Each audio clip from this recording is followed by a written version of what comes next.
Hello everyone, welcome to BSP Pharmacy. I am Nikita Gupta, and as we started our subject Community Pharmacy and Management, chapter number 4, Communication Skills. So, जैसा कि हमने start किया था हमारा subject community pharmacy और उस community pharmacy का management, तो इसके अंदर हम डिस्कस करेंगे हमारा फोर्थ चैप्टर, जिसके अंदर हम देखेंगे कि एज ए फार्मासिस्ट जब हम यहाँ पर कम्युनिटी फार्मासिस्ट की तरह काम करेंगे कम्युनिटी फार्मेसी के अंदर, तो हमारे अंदर कौन कौन सी कम्युनिकेशन स्किल्स होनी चाहिए, ठीक है, किस तरीके से हमें पेशेंट के साथ कॉन्वर्सेशन करनी है, कौन कौन सी एबिलिटीज है जो हमें यहाँ पर बिल्ड करनी होती है, और हमें किस तरीके से पेशेंट के साथ डील करना होता है, ठीक है, ताकि वो हमारे साथ कंफर्टेबल हो पाए और इजीली जो है अपनी जो भी डिजीज रिलेटेड उसको इश्यूज हैं, ठीक है, वो बात वो हमें एक्सप्रेस कर पाए, हम उसकी अच्छे से काउंसलिंग कर पाए। ठीक है, तो स्टार्ट करते हैं हमारा chapter number 4 about the communication skills in the community pharmacy. ठीक है, इसके अंदर सबसे पहले ये समझो कि कम्युनिकेशन स्किल्स का मतलब होता क्या है। भाई हमको कम्युनिकेशन स्किल्स डेवलप करनी है ना, तो हमको पता तो होना चाहिए कि कम्युनिकेशन स्किल्स होती क्या है। सो यहाँ पर कम्युनिकेशन स्किल्स का मतलब है communication skills allow you to understand and be understood by the others. It is also helpful to understand the differences in how to communicate through face-to-face interactions, phone conversations, and digital communications like email and social media.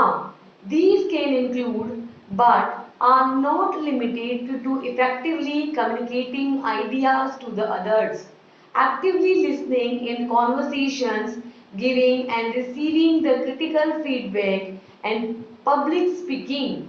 The communication skills are the abilities you use when giving and receiving the different kind of information.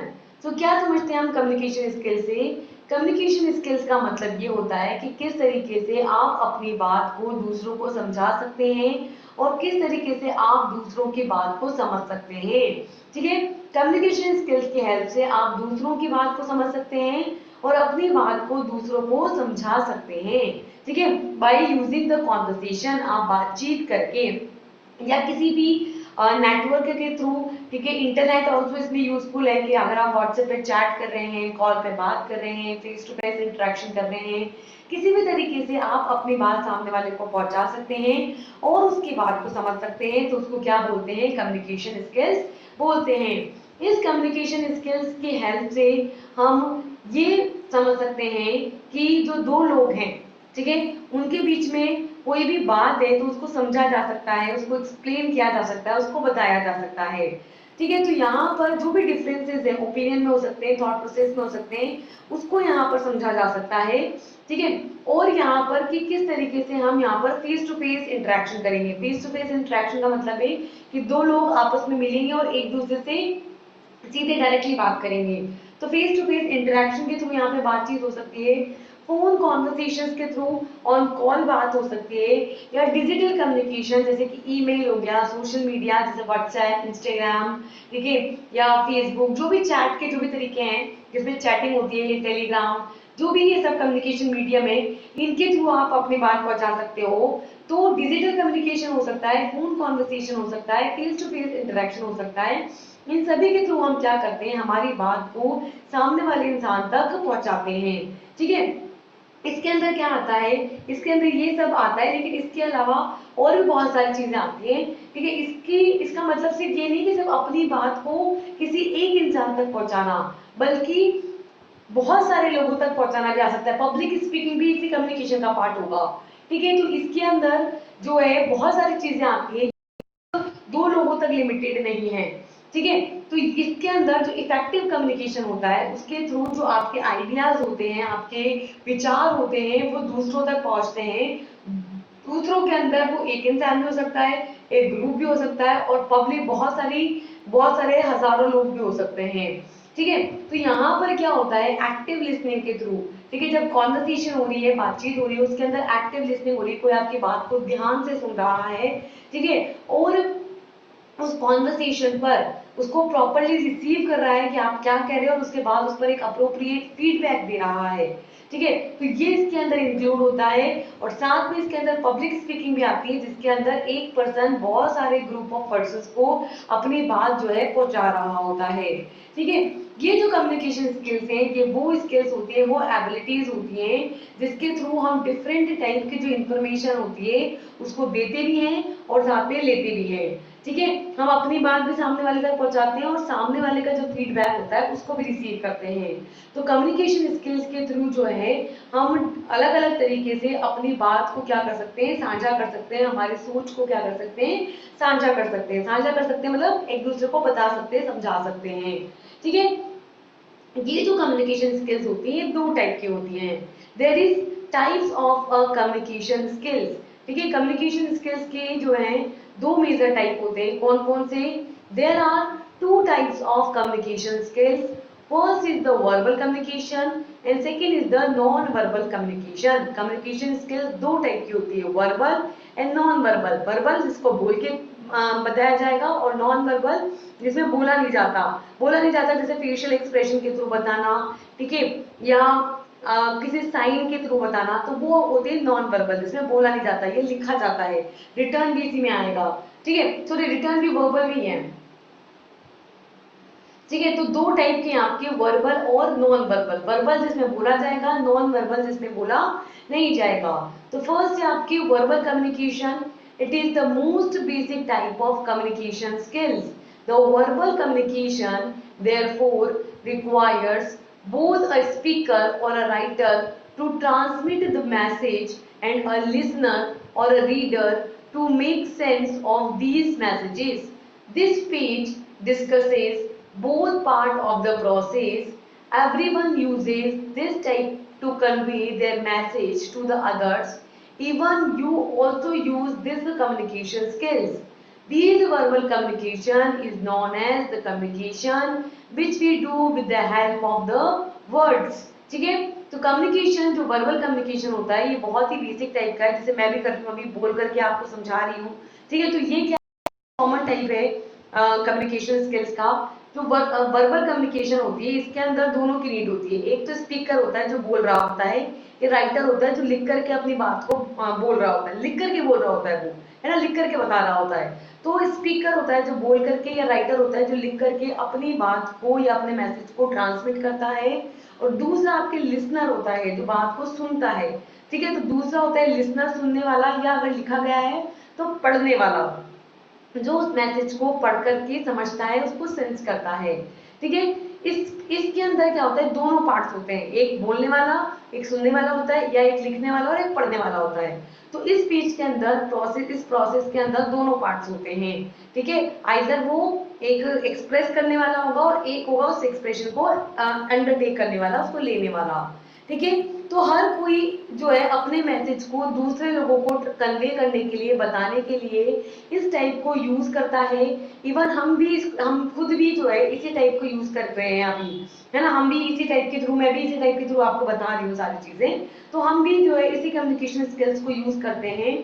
ये जो verbal communication होता है ये वो communication होता है जिसके अंदर हम जो एक्सप्रेशन करते हैं वो किसके थ्रू करते हैं, वर्ड्स के थ्रू, यानी कि शब्दों के थ्रू जो है अपने आप को हम समझाते हैं। ठीक है, तो उसको बोलते हैं क्या, वर्बल कम्युनिकेशन। ठीक है, here is some essential verbal communication skills which includes first the ability to listen, understand and respond to what people say, that is active listening. Second, ability to interpret the non-verbal communication and respond in a way that encourages the continued interaction, that is evaluation. And third, verbal communication occurs in many different contexts including training sessions, presentations, group meetings, performance appraisals, one-on-one discussions, interviews, disciplinary sessions, sales, pitches and consulting engagements. ठीक है, तो यहाँ पर जो verbal communication होती है उसके अंदर कुछ असेंशियल चीजें होती है, कुछ पर्टिकुलर चीजें जो कंपलसरी हैं, तभी यहाँ पर जो है अच्छे से वर्बल कम्युनिकेशन हो सकता है। ठीक है, क्या क्या है इसके अंदर, वो अप्रोप्रिएट स्किल्स क्या क्या है। फर्स्ट है कि इसके अंदर एक जो होगा वो तो स्पीकर होगा जो बोल रहा होगा, दूसरा है कि दूसरा पर्सन होना चाहिए जो सुन रहा हो। ठीक है, तो यहाँ पर एक एक्टिव लिसनिंग की रिक्वायरमेंट है कि जो भी बोला जा रहा है उसको कोई पर्सन हो जो कि जो पर्सन ने कहा है उसको ध्यान से सुन रहा हो, एक्टिव लिसनिंग उसमें कर रहा हो। एक्टिव लिसनिंग मतलब उसको ध्यान से सुन रहा हो, समझ रहा हो कि क्या कहा जा रहा है और उस पर अप्रोप्रिएट तरीके से रिस्पॉन्ड कर रहा हो। तो ये तीनों चीजें इसके अंदर इंक्लूड, पर्सन होगा जो सुनेगा, समझेगा और उस पर रिस्पॉन्ड करेगा। ठीक है, और इसके अंदर नॉन वर्बल कम्युनिकेशन भी कुछ परसेंटेज में इंक्लूड रहेगी। ठीक है, उसको भी इंटरप्रेट करा जाएगा, उसको भी समझा जाएगा और उसको भी इस तरीके से रिस्पॉन्स किया जाएगा कि इसके अंदर सही तरीके से कंटिन्यूड मैनर के अंदर क्या होगी, इंटरेक्शन होगी। इसके अंदर कंटिन्यूड इंटरेक्शन यानी कि प्रॉपरली सही तरीके से इवैल्यूएशन होगी, सही तरीके से मूल्यांकन होगा, सही तरीके से समझ में आएगा कि क्या कहा जा रहा है। ठीक है, तो यहाँ पर लगातार हो रही इंटरेक्शन को बढ़ावा दिया जाएगा कि भाई हम ये बात कहना चाहते हैं, सही तरीके से ये रिस्पॉन्स इसका ये है। ठीक है, और वर्बल कम्युनिकेशन को के साथ साथ यहाँ पर नॉन वर्बल कम्युनिकेशन को भी सही से समझा जाएगा और उस पर सही तरीके से रिस्पॉन्ड दिया जाएगा। ये जो वर्बल कम्युनिकेशन होता है ये अलग अलग डिफरेंट डिफरेंट कॉन्टेक्स्ट में होता है। ठीक है, अलग अलग तरीकों में देखा जाता है ये, जैसे कि ट्रेनिंग सेशंस के थ्रू। ट्रेनिंग सेशंस में क्या होते हैं कि जैसे कोई एक पर्सन जो ट्रेन कर रहा होता है वो जो भी ट्रेनीज होते हैं उनको अपनी बात जो है एक्सप्रेस कर रहा होता है। ठीक है, तो अलग अलग तरीके से यहाँ पर वर्बल कम्युनिकेशन किया जाता है। इसके अंदर कई सारे ट्रेनिंग सेशंस इसमें लिए जाते हैं। ठीक है, प्रेजेंटेशंस होती हैं, जो प्रेजेंटेशंस में भी क्या होते हैं, एक पर्सन होता है जो प्रेजेंटेशन दे रहा होता है और बाकी सब उस प्रेजेंटेशन को समझ रहे होते हैं। ग्रुप मीटिंग्स होती है जिसमें डिफरेंट लोग पार्टिसिपेट करके अपने आप को बोल करके बाय वर्ड्स जो है एक्सप्रेस करते हैं, ग्रुप्स में डिस्कशन करते हैं। ठीक है, परफॉर्मेंस अप्रेजल कि भाई किसका काम कैसा चल रहा है, उसको अप्रेजल, उसका क्या ग्रोथ है, कितना परसेंटेज ऑफ इंक्रीमेंट हुआ है वहां पे काम के अंदर, तो उस परफॉर्मेंस का अप्रेजल होता है। वन टू वन डिस्कशन की जिसमें दो लोग आपस में बात करके समझते हैं कि अपने अपने पॉइंट ऑफ व्यूज रखते हैं, तो वहां पे वन टू वन डिस्कशन इसके अंदर इंक्लूड है। इंटरव्यूज जहाँ पे इंटरव्यूअर जो रहता है वो इंटरव्यूई का उनसे क्वेश्चन आंसर करके वो क्वेश्चन पूछ रहा होता है, इंटरव्यू आंसर दे रहा होता है और उस आंसर के बेसिस पर इंटरव्यूअर जो है उसको इवैल्यूएट कर रहा होता है। फिर होता है डिसिप्लिनरी सेशन जिसके अंदर जो है कई बार डिसिप्लिनरी सेशन जिसमें कई बार बहुत सारी अलग अलग चीजों को समझाया जाता है, एक्सप्रेस किया जाता है, कैसे चीजें मैनेज करनी है, कैसे चीजें को प्रोग्राम करना है, वो सारी चीजें वहां पे बताई जाती है। तो डिसिप्लिनरी सेशंस के अंदर होता है सेल्स पिचेस, जो सेल्स पर्सन होता है वो जो भी, जैसे मान लो अगर हम फार्मा पर्सन है तो फिर हम डॉक्टर्स के पास जा करके, या अगर कोई नॉर्मल सेल्स पर्सन है तो जो भी उसका प्रोडक्ट है उसको सेल करने के लिए पिच देता है कि जो भी कंज्यूमर है या जो मिडिल पर्सन है उसको उसके प्रोडक्ट को क्या करे, परचेज करे, ज्यादा से ज्यादा उसके प्रोडक्ट को खरीदे, इसके लिए क्या करता है वो अपनी सेल की पिच देता है। ठीक है, और रहते हैं आपकी कंसल्टिंग एग्रीमेंट्स, जो कि एग्रीमेंट्स पे अगर अपने को कोई एग्रीमेंट कराना है तो उसके लिए कंसल्ट करेंगे। ठीक है, जो भी अग्रीमेंट साइन करवाना चाहता है वो अपने पॉइंट्स रखेगा। ठीक है, जो कर रहा है उसकी बात को सुनेगा, समझेगा, उस पर जो भी उसका काउंटर पॉइंट होगा वो रखेगा। तो इस तरीके से वर्बल कम्युनिकेशन जो है वो डिफरेंट डिफरेंट कॉन्टेक्स्ट में होता है। ठीक है, जैसे कि ट्रेनिंग सेशंस के अंदर, प्रेजेंटेशंस के अंदर, ग्रुप मीटिंग्स के अंदर, ठीक है, परफॉर्मेंस अप्रेजल्स के अंदर, वन टू वन डिस्कशंस के अंदर, इंटरव्यूज के अंदर, डिसिप्लिनरी सेशंस के अंदर, सेल्स पिचेस के अंदर और कंसल्टिंग एंगेजमेंट्स के अंदर यहाँ पर वर्बल कम्युनिकेशन देखने को मिलता है। अब हम फार्मा पर्सन है तो हमारे को तो मेन किससे कंसर्न है, पेशेंट के साथ, कि भाई एज ए फार्मासिस्ट हम पेशेंट के साथ कैसे कम्युनिकेशन करेंगे। तो यहाँ पे पहले हम देखेंगे कि जो वर्बल कम्युनिकेशन होती है आपकी वो किस तरीके से की जाती है। ठीक है, तो इसके अंदर है कि verbal communication with the patient. So, if a large part of your work involves one-on-one communications with the patients, it's helpful to have a gift of grab. Keep in mind through that your conversations need to be focused upon identifying and addressing disease, prescriptions, and other details of your patient's need. Using your verbal talent to encourage the consultative dialogues will ensure a positive patient relations. Here include first anticipating the concern of others, second asking for the clarification, third asking open-ended questions to stimulate the dialogues, fourth calming an agitated customer by recognizing and responding to their complaints, and fifth emphasizing benefits of a product, service और proposal to pursued an individual or a group. ठीक है, तो यहाँ पर patient के साथ क्या किया जाता है, वर्बल कम्युनिकेशन किया जाता है। ठीक है, तो ये हमारा जो काम है, ठीक है, हमारे काम का एक बहुत मेजर पार्ट है कि हमें पेशेंट के साथ इंटरेक्शन करना है। तो हमारे काम का एक लार्ज पार्ट है जिसके अंदर हम क्या करते हैं, पेशेंट के साथ वन टू वन कम्युनिकेशन करते हैं, जिससे हमें काफी ज्यादा हेल्प होती है। ठीक है, which is have a gift of grab, हम पूरी बात समझ जाते हैं कि पेशेंट को क्या प्रॉब्लम है, डॉक्टर ने क्या मेडिकेशंस को लिखी होगी, ठीक है, उस मेडिकेशंस का कितना इफेक्ट उसके ऊपर आ रहा है, कौन कौन से साइड इफेक्ट्स आ रहे हैं, ठीक है, जो पेशेंट है उस पर वो मेडिकेशन इफेक्टिव है या नहीं, ये कैसे पता चलेगा, हमें सारी चीजें, उसकी काउंसलिंग भी हम करते हैं, कैसे पता चलेगा, जब हम पेशेंट के साथ वन टू वन कॉन्वर्सेशन करेंगे।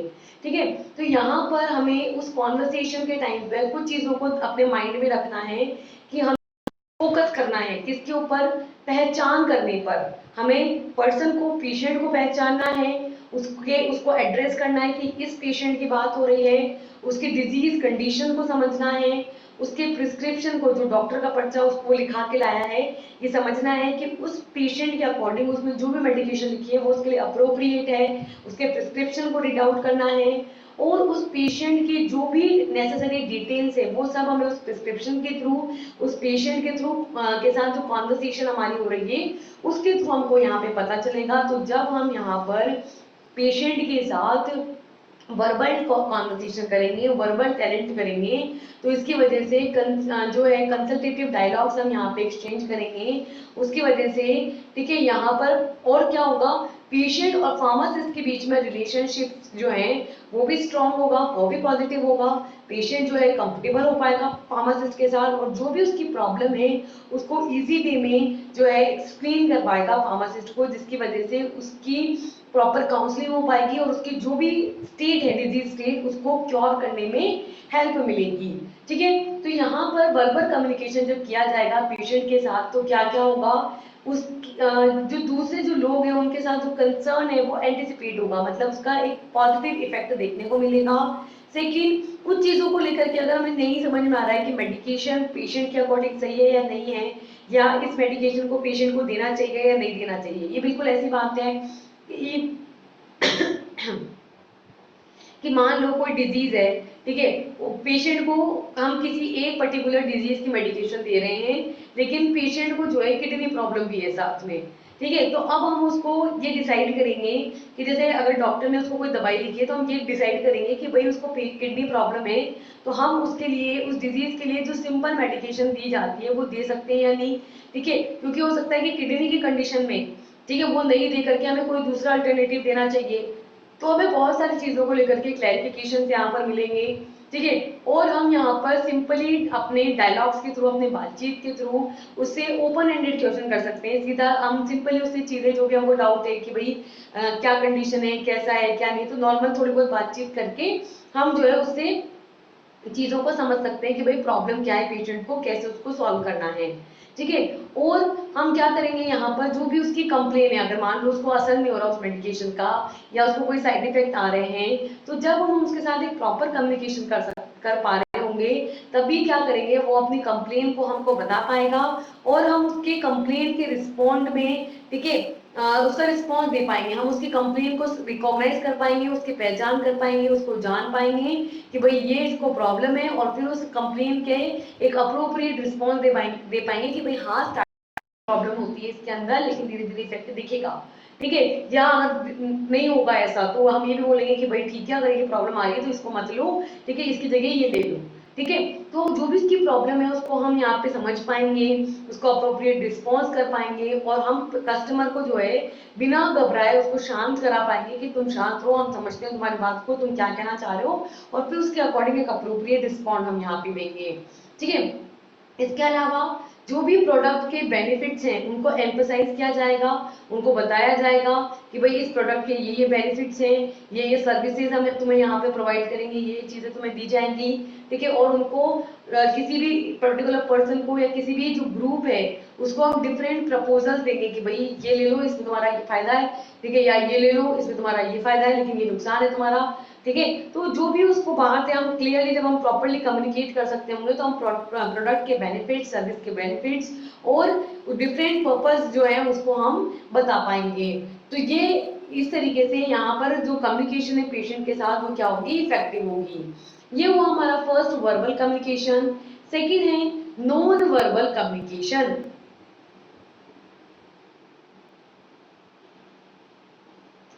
Next is second non verbal communication, जिसके अंदर बाय वर्ड्स हम जो है एक्सप्रेस नहीं करेंगे, by other means by facial expression हम क्या करेंगे, अपनी बात को एक्सप्रेस करेंगे। ठीक है। सो सेकेंड होता है non verbal communication. It means that this is the type of communication skills in which we communicate with the other people without the words. So now you may wonder, if we are not using the words, then how can we communicate? In the non-verbal communication, we convey our message with the help of facial expression, eye contact, gestures or postures etc. ठीक है।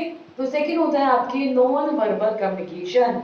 Non verbal communication का मतलब ये है कि ये उस type का कम्युनिकेशन होगा जिसके अंदर हम अपनी बात जो है बिना वर्ड्स को यूज किए हुए कम्युनिकेट करते हैं, तो उसको बोलते हैं नॉन वर्बल कम्युनिकेशन।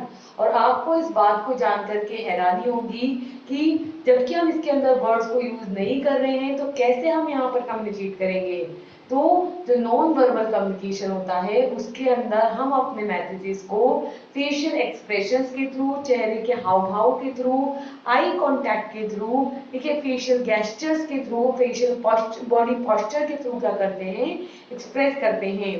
ठीक है। हम अपने बॉडी पोस्चर के थ्रू, गेस्चर्स के थ्रू, आई कॉन्टेक्ट के थ्रू, फेशियल एक्सप्रेशन के थ्रू अपने आप को एक्सप्रेस करते हैं। ठीक है। Then there is an interaction with the professionals and the patient communication skills.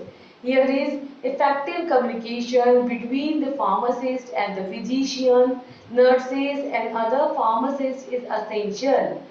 There is interaction between the professionals such as we prepare with the specific questions and facts and recommendations when initiating a patient care related conversations with the physicians. ठीक है। तो यहाँ पर जो pharmacist होता है वो professionals के साथ इंटरेक्शन करता है, पेशेंट के साथ इंटरेक्शन करता है, उनके साथ कम्युनिकेट करता है और कम्युनिकेट करके अपनी बात को क्या करता है, एक्सप्रेस करता है।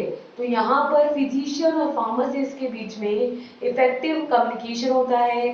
ठीक है। फार्मासिस्ट और नर्सेस के बीच में और फार्मासिस्ट और दूसरे फार्मासिस्ट के बीच में एक इफेक्टिव कम्युनिकेशन होना जरूरी है, जिससे कि दोनों लोग, ठीक है, वो चाहे फिजिशियन हो सकता है, नर्स हो सकती है, कोई दूसरा फार्मासिस्ट हो सकता है, जो कि एक फार्मासिस्ट के साथ प्रॉपर्ली कम्युनिकेट करके अपनी बातों को एक्सप्रेस कर सके बाय यूजिंग वर्बल और नॉन वर्बल कम्युनिकेशन। ठीक है। यहाँ पर प्रोफेशनल पर्संस के साथ भी इंटरेक्शन होती है, तो वहां पर कुछ स्पेसिफिक क्वेश्चंस होते हैं, कुछ स्पेसिफिक फैक्ट्स होते हैं जिनके लिए हमें तैयार रहना होता है और उनका रिकमेंडेशन देते रहना होता है। जब भी हम पेशेंट की केयर के रिलेटेड कॉन्वर्सेशन करते हैं, फिजिशियन के साथ हम पेशेंट से रिलेटेड कॉन्वर्सेशन करते हैं, फिजिशियन से बातचीत करते हैं, तो यहाँ पर उसको इनिशिएट करने के लिए हम प्रोफेशनल्स के साथ एक प्रॉपर इंटरेक्शन करते हैं। ठीक है। अब जैसे मान लो कि अगर आप पेशेंट के साथ इंटरेक्शन कर रहे हो तो वहां पर क्या क्या बातें होंगी। So there is a interaction with the patient in which patient interview techniques. Here is first the medication history interview. ठीक है। Then there is a return communication, facial expression in which the body language, eye contact, voice tone, proximity or closeness of the position are included. ठीक है। तो यहाँ पर क्या करते हैं, हम पेशेंट के साथ इंटरेक्शन करते हैं, पेशेंट के साथ क्या करते हैं, बातचीत करते हैं और पेशेंट का इंटरव्यू लेते हैं। तो यहाँ पर पेशेंट के इंटरव्यू की कुछ पर्टिकुलर टेक्निक्स होती हैं जिसके थ्रू पेशेंट से बातचीत करके उनकी डिजीज कंडीशन को, उनकी हेल्थ कंडीशन को पता लगाया जाता है। तो इसके अंदर इंक्लूड है मेडिकेशन हिस्ट्री इंटरव्यू, जिसके अंदर उनकी, जैसे मान लो कि कोई भी पर्टिकुलर पेशेंट है, उसको मान लो कि एक लंबा ट्रीटमेंट वो करवा रहा है, जैसे मान लो कि कैंसर का या कोई भी ऐसी डिजीज है, जैसे डायबिटीज हो गई, कैंसर हो गया, है ना, बीपी हो गया, हार्ट पेशेंट है कोई, तो उनका जो ट्रीटमेंट होता है वो बहुत लंबा होता है। तो वहां पर उनकी हिस्ट्री पूरी रखनी पड़ती है कि भाई अभी तक कौन कौन सी मेडिकेशन ली है, क्या क्या इफेक्ट आया है, इसका क्या इफेक्ट आया था, ठीक है, अब दोबारा ये देनी है नहीं देनी है। तो यहाँ पर हमें बीच बीच में मेडिकेशन बदलते रहने की जरूरत है, तो लास्ट टाइम कब ली थी। तो यहाँ पर हम क्या करेंगे, पेशेंट की मेडिकेशन से रिलेटेड पूरी हिस्ट्री का इंटरव्यू करेंगे, ठीक है, which is required for making the decision, जो कि हमें पर्टिकुलर डिसीजन लेने के काम आएगी कि भाई हमें जैसे मान लो कि कौन सी मेडिकेशन देनी है, कौन सी पेशेंट के लिए सुटेबल नहीं है, अब ये टाइम आ चुका है कि हमें ये मेडिकेशन को चेंज करने की जरूरत है, या जो भी रिलेटेड कि भाई ये मेडिकेशन पेशेंट के लिए जो है सुटेबल नहीं है, साइड इफेक्ट ज्यादा आ रहे हैं पेशेंट के अंदर। तो जो भी सिचुएशन है उसको समझने और उसके अकॉर्डिंग एक अप्रोप्रिएट डिसीजन लेने में हेल्पफुल होती है। The following information are recorded such as currently and recently prescribed medicines, second OTC medicines purchased, third vaccination, fourth alternatively or traditional remedies, fifth description of reactions and allergies to the medicines, sixth medicine found to be ineffective। ठीक है, तो यहाँ पर क्या क्या information हमको यहाँ पे मिलेगी जिसको हमें रिकॉर्ड करके रखना है और उसके बेसिस पर डिसीजन लेने हैं। तो पहला तो ये कि अभी कौन सी मेडिकेशन है, कौन कौन सी दवाइयां हैं तो पेशेंट को दे रखिए, कौन कौन सी करंट मेडिकेशन को चल रही है, रिसेंट मेडिकेशन कौन कौन सी है।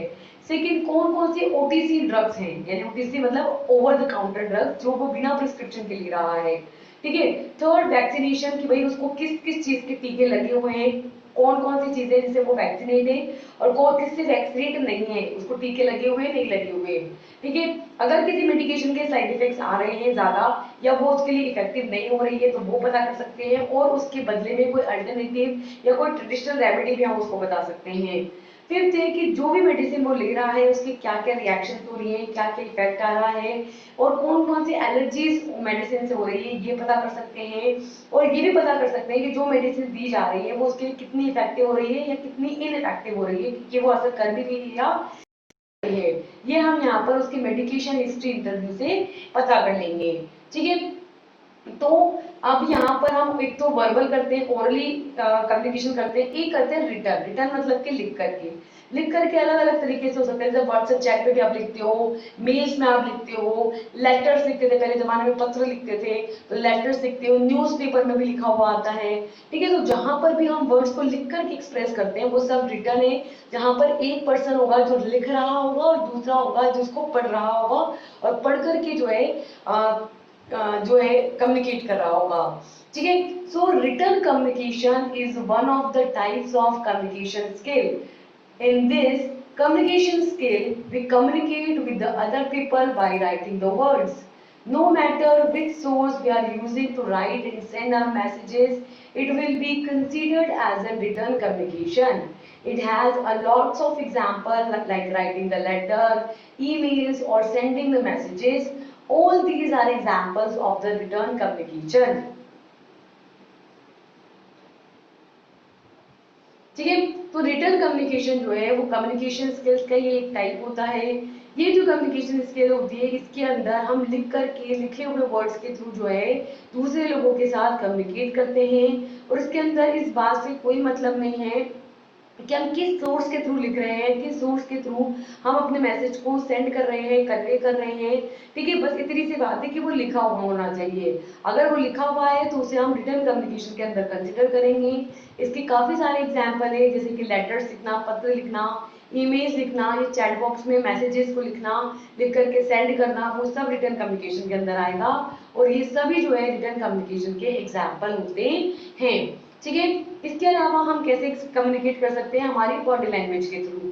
ठीक है, बॉडी लैंग्वेज में कैसे करते हैं? Body language is a type of communication in which the physical behaviour as opposed to words are used to express और convey the information. Such behavior includes facial expressions, body postures, gestures, eye movement, touch, and use of a space. तो basically body language में आपके ही आएंगे आपके face expression और body जो gesture से posture से वो भी बॉडी लैंग्वेज के अंदर ही आते हैं. तो इसी के अंदर आता है फेस एक्सप्रेशन और बॉडी पोस्चर. फेस एक्सप्रेशन में क्या होगा? It is an important indicator of an emotional state and body posture के अंदर इंक्लूड है कि messages can be conveyed through the body posture.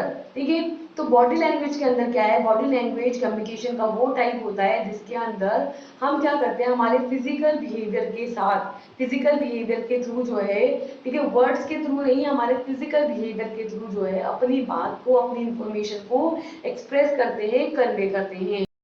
तरीके का जो बिहेवियर होता है इसके अंदर इंक्लूड होते हैं आपके फेशियल एक्सप्रेशंस, आपका बॉडी पोस्चर, आपके बॉडी के गेस्चर्स, आपके आईज का मूवमेंट, लाइक है ना, तो आईज का मूवमेंट, आपके टच के किस तरीके से आप टच कर रहे हैं, छू रहे हैं, और आप कितने स्पेस को यूज कर रहे हैं अपनी बात को बताने के लिए, कितना आप अपने हैंड्स का मूवमेंट कर रहे हैं, कितना आप अपने मूवमेंट फिजिकली बॉडी मूवमेंट कर रहे हैं. तो ये सब किस में आएंगे? आपके बॉडी लैंग्वेज के अंदर आएंगे. इसके अंदर इंक्लूड है आपके फेस एक्सप्रेशन कि भाई आप अपने चेहरे के थ्रू, अपने फेस के थ्रू अपनी बात को कन्वे करते हैं. तो ये एक इंपॉर्टेंट इंडिकेटर है किसका? इमोशनल स्टेट का, आपके मन की भावनात्मक स्थिति का सही प्रदर्शन कहाँ होता है? आपके चेहरे के थ्रू होता है.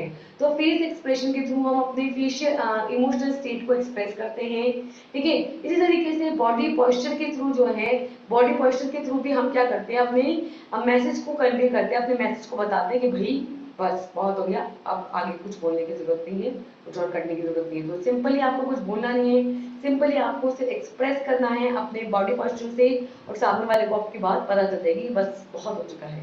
ठीक है, ये सब किसके थ्रू करते हैं? हम बॉडी पोस्चर के थ्रू. ठीक है, इसके अलावा इसके अंदर आता है क्लोज्ड बॉडी पोस्चर और ओपन बॉडी पोस्चर.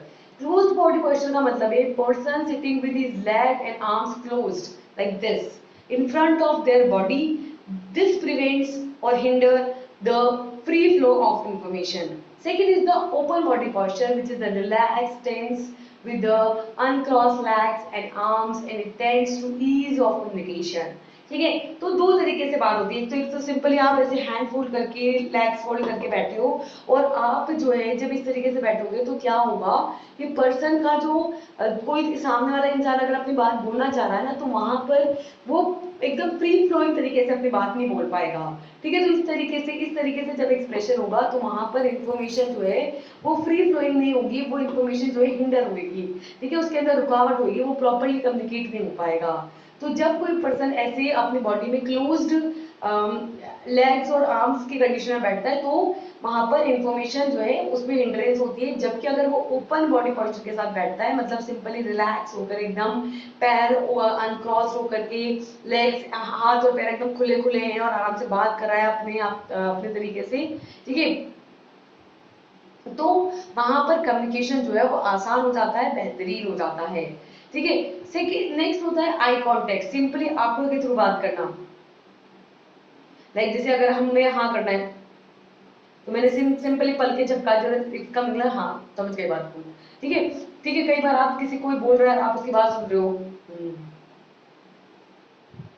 ठीक है, तो सिंपली आप अपने फेशियल एक्सप्रेशंस के थ्रू, अपने आई कांटेक्ट के थ्रू जो है अपनी बात को बता सकते हो. So it indicates the confidence, attention and honesty. ये बताता कॉन्फिडेंटेड हो, आप कितना ध्यान दे रहे हो सामने वाले की बात पर, और आप कितने ऑनेस्ट हो, इस बात को ये बताता है. Next is the tone of voice in which the soften voice etcetera can influence the communication. ठीक है, वॉइस ऑफ टोन, अगर आप सॉफ्टली बात कर रहे हो तो कोई भी आपकी बात को इजीली ले सकता है, और अगर आप ऐसे हाई टोन में गुस्से के साथ बात कर रहे हो तो सामने वाले को अलग लगेगा. सेम बात, सेम वर्ड्स, अगर आप एक सॉफ्टली तरीके से बोल रहे हो और एक आप हाई टोन में बोल रहे हो, गुस्से के साथ एक्सप्रेस कर रहे हो, दोनों बातों की इफेक्ट जो है वो बदल जाएंगे. तो जो सॉफ्टन वॉइस होती है ना, वो कम्युनिकेशन को इन्फ्लुएंस करती है, बेहतरीन बनाती है. जबकि जो जो लाउड वॉइस होती है वो एकदम क्रशिंग साउंड लगता है उसका. ठीक है, Next is the proximity and closeness of the position in which the pharmacist and patient must maintain a minimum distance of 45 centimetre. ठीक है, एक है कि आप कितने पास जाके बात करो। कई बार आपने देखा होगा कि पर्सन एकदम बिल्कुल चेहरे के बिल्कुल पास आके बात करते हैं, तो वहां पे भी इफेक्टिव कम्युनिकेशन नहीं हो सकता। बहुत दूर से बात कर रहा है तो भी इफेक्टिव कम्युनिकेशन नहीं हो सकता। इफेक्टिव कम्युनिकेशन के लिए प्रॉपर डिस्टेंस होना जरूरी है। तो अगर जैसे आप अपने पेशेंट से बात कर रहे हैं फार्मासिस्ट, तो फार्मासिस्ट और पेशेंट के बीच में लगभग मिनिमम 45 सेंटीमीटर का डिस्टेंस होना चाहिए। ठीक है, और आप देख सकते हैं कि जैसे कोई फार्मेसी शॉप है, चाहे कम्युनिटी फार्मेसी की शॉप है, तो वहां पे एक टेबल होती है, डेस्क टाइप होती है, उसके थ्रू एक डिस्टेंस मेंटेन किया जाता है। तो उस डिस्टेंस के थ्रू जो है फार्मासिस्ट और पेशेंट जो है प्रॉपर डिस्टेंस बनाएंगे और इफेक्टिवली अपनी बात कर पाएंगे। ठीक है, तो इस तरीके से हम प्रॉपरली कॉन्वर्सेशन कर सकते हैं। इतनी यहाँ पर प्रॉक्सिमिटी या क्लोजनेस होनी चाहिए। तो इसी के साथ हमारा ये लेक्चर होता है यहाँ पर कंप्लीट। इसके अंदर हमने स्टार्ट किया था कम्युनिकेशन स्किल्स, जहाँ पे हमने देखा कि कम्युनिकेशन स्किल्स के थ्रू कैसे एक फार्मासिस्ट फिजिशियन के साथ, अदर पेशेंट के साथ, अदर फार्मासिस्ट के साथ कौन बात कर सकता है, वो इंफॉर्मेशन को शेयर कर सकता है। ये इंफॉर्मेशन शेयर दो तरीके की होगी, वर्बल और नॉन वर्बल। वर्बल जिसमें वर्ड्स को यूज किया जाएगा, और नॉन वर्बल जिसमें वर्ड्स को नहीं, फेशियल एक्सप्रेशंस को, बॉडी पोस्चर को, आई कांटेक्ट को यूज करके जो फार्मासिस्ट है वो पेशेंट के साथ क्या करेगा, इफेक्टिव कम्युनिकेशन करेगा। तो इसी के साथ हमारा ये लेक्चर होता है यहाँ पर कंप्लीट। अब हम मिलेंगे नेक्स्ट लेक्चर में एक नए टॉपिक के साथ। Till then, thank you and all the best. Bye bye.